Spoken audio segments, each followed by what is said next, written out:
Hi friends, code படத்தோட deleted சீன்ஸ்லாம் வச்சு வரப்போற டைரக்டர் கட் வெர்ஷன் எப்போ ஓடிடியில் வரப்போகுது அப்படின்ற மாதிரி ஃபேன்ஸ் கேட்க ஆரம்பிச்சிட்டாங்க.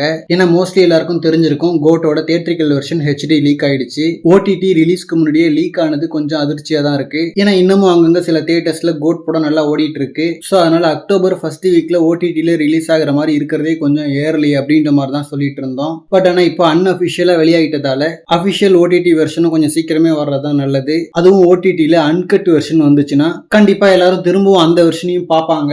ஸோ அதனால எதிர்பார்க்குற மாதிரியே டைரக்டர் கட்டை ஓடிடியில் ரிலீஸ் பண்ணாங்கன்னா அது சூப்பர். ஏன்னா நிறைய படம் அன்கட் வெர்ஷன் வரும்னு சொல்லுவாங்க, ஆனால் வராது.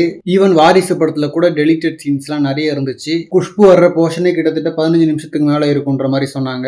பட் ஆனால் அவங்க தனியா டெலிட்டட் சீன்ஸாகவும் அதை ரிலீஸ் பண்ணல. அண்ட் ஓடிடி வெர்ஷன்லயும் அந்த சீன்ஸ்லாம் ஆட் ஆகல. ஸோ அதனால அஃபிஷியல் அனௌன்ஸ்மெண்ட் வர்ற வரைக்குமே நம்ப முடியாது. அண்ட் கோட் படம் பொறுத்த வரைக்கும் தியேட்டர்ல செமையா வசூல் பண்ணிடுச்சு. இன்னைக்கு தேவாரா அண்ட் மெய்யழகன் ரிலீஸ் ஆகிறதால தான் நிறைய தியேட்டர்ஸ்ல எடுத்துட்டாங்க. ஏன்னா எங்க ஊர்ல உள்ள மொத்தம் 4 தியேட்டர்ஸ்ல 3 தியேட்டர்ஸ்ல நேத்தி வரைக்கும் கோட் ஓடிட்டு இருந்துச்சு.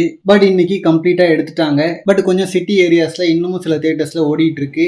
அது கண்டிப்பா ஹெச்டி லீக் ஆனதால கொஞ்சம் அஃபெக்ட் ஆகும். ஓகே ஃப்ரெண்ட்ஸ், கோட் படத்தோட அன்கட் வெர்ஷனுக்கு யாரெல்லாம் வெயிட்டிங்னு சொல்லிட்டு கமெண்ட்ல சொல்லுங்க. அண்ட் இந்த மாதிரி தளபதி பத்தின ஹாட்டான அப்டேட்ஸ்க்கு நம்ம விஜய் ஃபோர்ட் சேனலை சப்ஸ்கிரைப் பண்ணுங்க. தேங்க்யூ.